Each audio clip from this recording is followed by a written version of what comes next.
Good morning everyone. जितने भी नए बच्चों ने क्लास को ज्वाइन किया सभी को गुड मॉर्निंग। राजस्थान स्कूल की लाइव ऑनलाइन क्लासेस में आप सभी का स्वागत है। आज आपको चैप्टर फर्स्ट हिंदी का पद्य खंड का जो है वो एक्सप्लेन किया जाएगा, उसकी व्याख्या समझाई जाएगी और उसके बाद उसके पीछे के प्रश्न उत्तर सभी बच्चे हल करेंगे। जिस भी किसी बच्चे को कुछ डाउट हो, मैम जब एक बार पूरा पढ़ा दे उसके बाद आप लोग डाउट पूछ सकते हैं। मैं आपके सामने बुक शेयर कर रहा हूँ। ये बुक सभी बच्चों को साफ दिख रही होगी, तो क्लास स्टार्ट करते हैं। सन 1478 में दिल्ली के निकट सीही नामक ग्राम में हुआ था।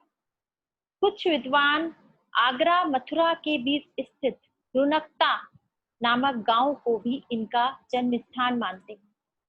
सूरदास मथुरा और वृंदावन के बीच गऊ घाट पर रहते थे।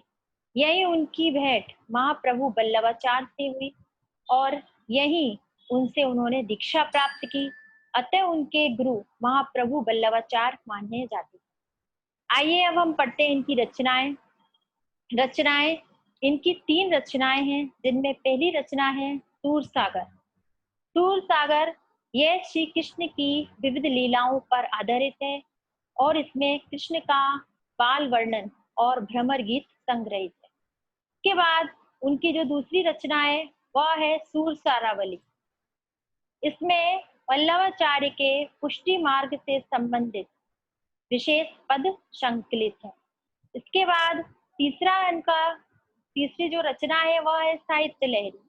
इसमें सूरदास जी द्वारा कूट पद शैली में रचित 118 पद है। अब हम पढ़ते हैं सूरदास जी का निधन। सूरदास जी का निधन सन 1583 ईस्वी में पारसोली में हुआ। अब आती है उनकी साहित्यिक विशेषताएं। सूरदास जी ने 1.25 लाख पदों की रचना की। सूरदास के ये पद श्रीमद् भागवत पर आधारित थे। सूरदास की काव्य की भाषा ब्रज भाषा रही है। सूरदास जी को वात्सल्य और श्रृंगार रस का सम्राट कहा जाता है। आइए अब हम पढ़ते हैं सूरदास पाठ का पाठ परिचय। सूरदास जी के पाठ के पद सूर सागर के भ्रमर गीत प्रसंग से लिए गए हैं। प्रथम पद में कृष्ण राधा से उसका परिचय पूछ रहे हैं। दूसरे पद में गोपियां कृष्ण को चोर बताते हुए उद्धव के समक्ष अपनी हृदय व्यथा व्यक्त कर रही हैं। तीसरे पद में गोपियों ने कृष्ण को भेजे गए संदेश के विषय में बताया है और अंतिम पद में गोपियां कृष्ण के प्रति अपने दृढ़ प्रेम को सिद्ध कर रही हैं। आइए हम पढ़ते हैं उसका पहला पद। भुजत श्याम कौन तू गोरी, कहाँ रहती काकी है बेटी, देखी नहीं कबहू ब्रज गोरी। एक दिन अचानक कृष्ण की राधा से भेंट हो जाती है और कृष्ण राधा से पूछते हैं, भुजत श्याम कौन तू गोरी। कृष्ण राधा से पूछते हैं, हे सुंदरी तुम कौन हो, कहाँ रहती काकी है बेटी, देखी नहीं कबहू ब्रज गोरी। तुम कहाँ रहती हो और किसकी बेटी हो, तुम्हें कभी ब्रज की गलियों में नहीं देखा। काहे को हम ब्रजतनावती खेलत रहती अपनी पूरी। इस पर राधा कृष्ण को उत्तर देती है कि हम काहे को ब्रज की गलियों में आने लगे, हम तो अपने घर के द्वार पर खेलते रहते हैं। सुनत रहती है शबननी नंद टोटा, करत फिरत माखन दधी चोरी। राधा कृष्ण से कहती है, मैंने नंद के बेटे के विषय में सुना है कि वह माखन और दही को चोरी करता घूमता है। तुम्हारो कहा चोरी हम ले हैं, केलन चलो संग मिली जोरी। सूरदास प्रभु रसिक शिरोमणि वातनी भुर्रई राधिका बोली। इस पर कृष्ण ने राधा से कहा कि हमने तुम्हारा क्या चुरा लिया, आओ हम दोनों साथ मिलकर खेलते हैं। सूरदास जी कहते हैं कि भगवान श्री कृष्ण बड़े ही रसिक स्वभाव के हैं। वातनी भुर्रई राधिका बोली, उन्होंने भोली राधिका को अपनी बातों में उलझाकर अपने साथ खेलने के लिए राजी कर लिया। आइए हम पढ़ते हैं उनका दूसरा पद। मधुकर श्याम हमारे चोर, मन हरि लियो तनक चितवनी में चपल नैन की को। इन पदों में गोपियां उद्धव से कह रही हैं। उस समय जब उद्धव से गोपियां वार्तालाप करती है तो उस समय कहीं से एक घोड़ा आकर बरनाने लगता है। तो गोपियां उस भौरे को कृष्ण का प्रतीक मानकर कहने लगती हैं, मधुकर श्याम हमारे चोर। गोपियां कहती हैं कि हे भ्रमर, तुम्हारे जैसे श्याम वर्ण वाले भगवान कृष्ण हमारे चोर हैं। मन हरि लियो तनक चितवनी में चपल नैन की कोर। उन्होंने अपने चंचल नेत्रों और तिरछी दृष्टि से हमारे मन को हर लिया है। पकड़े होते हृदय और अंतर प्रेम प्रीति के जोर। हमने अपने प्रेम और प्रीति के बल पर उन्हें पकड़कर अपने हृदय में बसा रखा था। गए छड़ाई तोड़ी सब बंधन, दे गए हंसी अको। लेकिन वे अपनी हंसी रूपी रिश्वत देकर सारे बंधन तोड़कर हमें छोड़कर चले गए। चौकी परी जागत निसी बीती, दूत मिल्यो एक भोर। और जब हमें इस बात का पता चला तो हम चौंक गए और हमारी सारी रात जागते हुए बीती। दूत मिल्यो एक भोर। अब हे उद्धव, तुम्हारे रूप में हमें एक दूत संदेश लाने वाला भोरा मिला है। सूरदास प्रभु सर्वस लूट्यो, नागर नवल किशोर। सूरदास जी कहते हैं कि गोपियां कहती हैं कि उस चतुर नवल किशोर भगवान कृष्ण ने हमारा सब कुछ लूट लिया है। आइए अब हम पढ़ते हैं इनका तीसरा पद। संदेशनी मधुबन कूप भरे, अपने तो पटवत नहीं मोहन, हमरे फिरी न फिरे। गोपियां कहती हैं कि अभी तक हमने भगवान कृष्ण को जितने भी संदेश भेजे हैं उनसे मथुरा के सारे कुएं भर गए होंगे। अपने तो पटवत नहीं मोहन, हमरे फिरी न फिरे। वे अपने संदेश तो हमें भेजते नहीं हैं और साथ ही वे हमारे संदेशों को पढ़ते तक भी नहीं। जिते पथिक पठाए मधुवन को, बहुरी न शोध करे।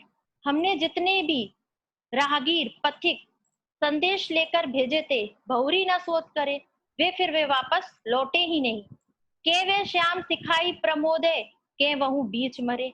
ऐसा लगता है कि भगवान कृष्ण ने उन्हें सिखाकर अपने साथ मिला लिया है, के वहु बीच मरे, या फिर वो कहीं बीच में ही मर गए हैं। कागज गरे मेघ मसी खूटी, सरदब लागी जरे। या फिर ऐसा लगता है कि कागज, मथुरा के जितने भी कागज हैं वे सारे वर्षा के जल में गल गए हैं।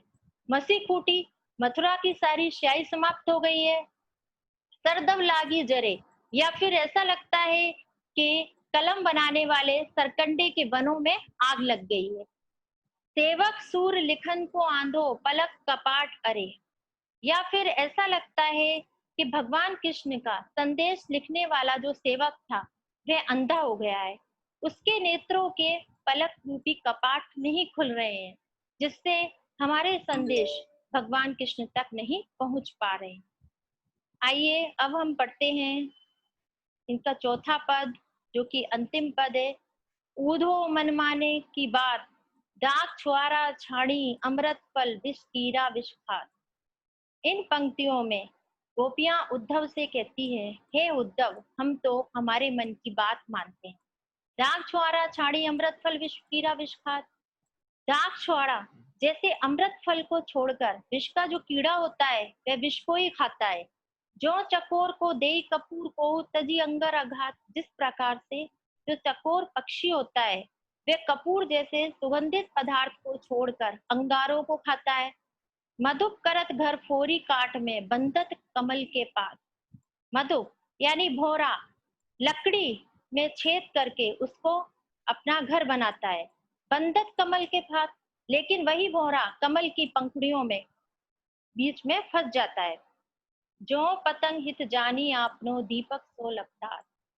जिस प्रकार से पतंगा अपनी भनाई जानकर दीपक की लौ में लिपटकर भस्म हो जाता है। सूरदास जाको मन जासो, सोही ताही सुहात। सूरदास जी कहते हैं कि गोपियां कहती हैं कि हे उद्धव, जिसके मन को जो अच्छा लगता है वही उसे सुहाता है, अर्थात हमें भगवान कृष्ण अच्छे लगते हैं, अतः हम उनसे प्रेम करते हैं। अब आते हैं इस पाठ से संबंधित शब्दार्थ, जिन्हें आप मेरे वीडियो में से देखकर उन्हें पढ़ लीजिएगा।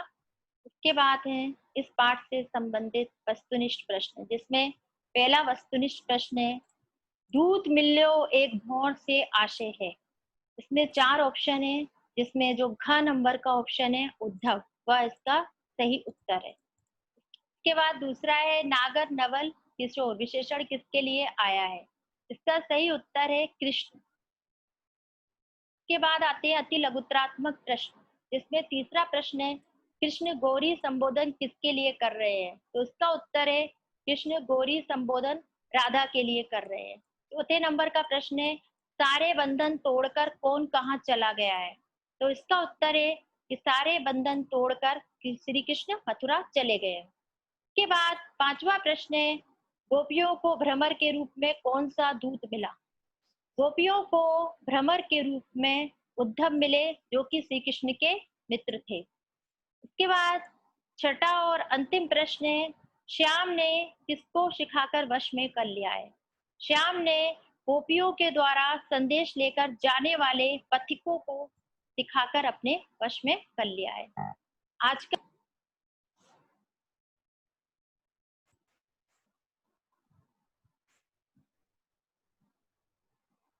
बेटा किसी भी बच्चे को एक्सप्लेनेशन में या जो अभी तक के 6 क्वेश्चंस किए हैं करवाए हैं मैम ने, उनमें कोई दिक्कत है? किसी को कुछ प्रॉब्लम दिखाई दे रही है, फिर कोई डाउट आया तो पूछ लीजिए।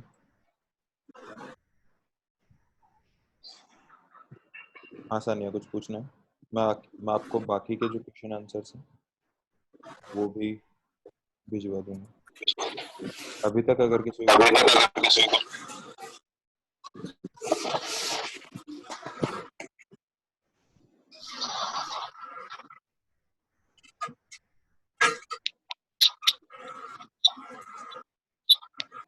किसी को कोई डाउट नहीं है? No sir. Okay good. तो आपने पूरे पाठ की व्याख्या एक बार समझ ली है और पाठ के 6 प्रश्न उत्तर भी हम लोगों ने कर लिए हैं। तो अभी मैं आपको एक बार के लिए सारे जो प्रश्न हैं वो दिखा देता हूँ। जो बचे हुए क्वेश्चंस हैं हमारे वो आप देख लीजिए। ये फाइल आप लोगों को सबको व्हाट्सएप के थ्रू भेज दी जाएगी और ये जो क्लास है इसकी रिकॉर्डिंग भी आप लोगों को भेज देंगे, ताकि आप लोग एक बार फिर से पूरे चैप्टर को ढंग से सुन लेना और समझ लेना। ये हमारे पाठ्य पुस्तक के पीछे के प्रश्न हैं। एक बार सारे क्वेश्चन साथ के साथ देख लीजिए आप लोग। हम लोग ऑलरेडी शुरू के 6 क्वेश्चन कर चुके हैं। उसके बाद है कृष्ण ने भोली राधा को बातों में कैसे उलझा लिया। उसका आंसर यहाँ पर लिखा हुआ है, आपको सिर्फ एक बार रीडिंग मारनी है और रीडिंग मारने के बाद अपने मन से इस क्वेश्चन का आंसर अपनी कॉपी में लिखना। आज सभी बच्चों का होमवर्क है चैप्टर 1 के सभी पद्यों की व्याख्या और सभी क्वेश्चंस के आंसर्स आप लोग अपनी नोटबुक में करेंगे।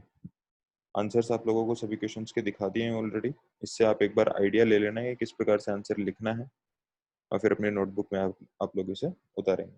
तो आज का होमवर्क आप लोगों का क्या क्या है? आज का होमवर्क क्या है आप सभी का? आज आप लोग चैप्टर 1 सूरदास की पूरी व्याख्या और प्रश्न उत्तर अपने नोटबुक में करेंगे। किसी को कुछ पूछना है तो अभी पूछ लीजिए, फिर हम लोग क्लास एंड करते हैं। नेक्स्ट क्लास में चैप्टर 2 आपको खत्म करवाया जाएगा। तो तब तक के लिए चैप्टर 1 अपना पूरा याद कर लीजिएगा। ओके, किसी को भी कुछ पूछना हो तो पूछ लीजिए, अदरवाइज हम क्लास एंड कर रहे हैं।